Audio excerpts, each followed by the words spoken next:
Right, so a bit of pure mass now, and circles. So find the centre and radius of a circle given a equation in this form. It's all about using your completing the square skills. First of all, it's a good idea to put all of your terms involving x and x squared together, and then your y squareds and y's together, and just leave the constant on the end there. You're going to create a bit more of that in a moment. So then I like to stick a square bracket to keep things simple around my x's and my y's. Then we do completing the square on the x. So halve the number of x's, so it's x minus 3 squared, but then you're going to need to take away that number squared.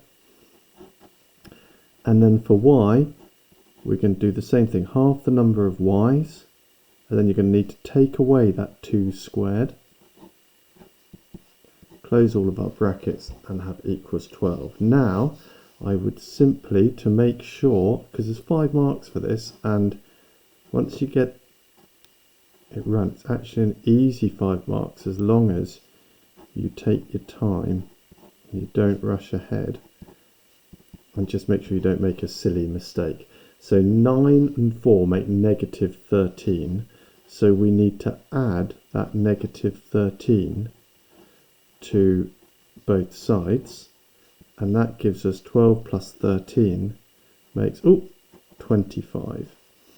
And the nice thing is that that is the radius squared, and this is where we get our centre from. So the centre at your x value that makes that bracket equal to 0 is 3, and your y value that makes that bracket equal to 0 is negative 2, and the radius is going to equal the square root of 25, which is 5. Strictly speaking, you should say units. Now it's saying the point P and Q both lie on C. Show that PQ is a diameter of C. Well, if it is a diameter of C, then a diameter is double the radius. So we just need to show that that the line going from there to there is 10 units long. I would always do a little sketch of what's happening, just so that to make some kind of sense for it. And there's a third question here coming on, for which that sketch would probably be useful anyway. So we're going negative, how high do we go? We don't need to go very high. So if we go negative 1 and positive 1, we say, right, we've got our P there. We've got our centre was at 3 and negative 2. So that was about there. And then Q, don't know why I've written B there, that's going to be a P. Our Q is at 7, so that's going to be a bit more than double that along there. Negative 5, somewhere like this, down here somewhere. So here, there's our centre, there are our 2 points at either end of that diameter. But what we need to do in order to show it is not the diagram so much as just this will be a right-angled triangle, where that would also touch on the circle, wouldn't it, if you remember your circle theorems. And then we just need to think about what the distance is from negative 1 up to 7 is 8. From 1 down to negative 5 is 6. So the hypotenuse will be the diameter.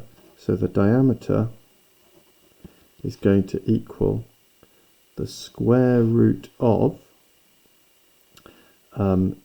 8 squared plus 6 squared, which is the square root of 100, which is 10 units, which equals 2 times the radius, and that's that. And now we've got the point R lying on the positive y-axis, and the angle PRQ equals 90. And find the coordinates of r. So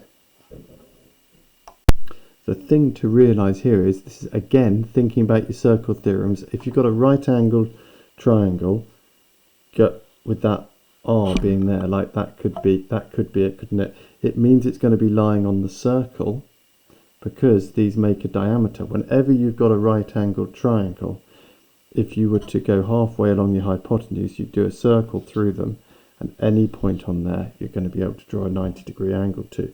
Therefore, because P and Q are both on that circle, we're using our x squared plus y squared take 6x plus 4y equals 12, which is the original circle equation they gave us at the beginning. Only we now know that r lies on the y-axis. So the y-axis is over here, isn't it? So, and on the positive y-axis, so if that circle's going through there, it would also sort of go through here somewhere. So we're looking for this one here for our r, and that means that your x value is going to be 0, isn't it? And then our y value we don't actually know yet. So we're trying to find that out. So we can put, right, x equals 0, 0 squared plus y squared minus 6 times 0 plus 4y equals 12. Well, all of that means that y squared plus 4y equals 12. We just need to solve this quadratic equation. So take 12 from both sides. And then can we factorize this? Difference between 6 times 2 is 12. Difference between 6 and 4 is 2. So if you've got plus 6 and negative 2, that factorizes that. So y is equal to negative 6, y is equal to 2. We know it's on the positive y-axis, so it can't be that result. So y has got to equal 2. So r equals 0, 2.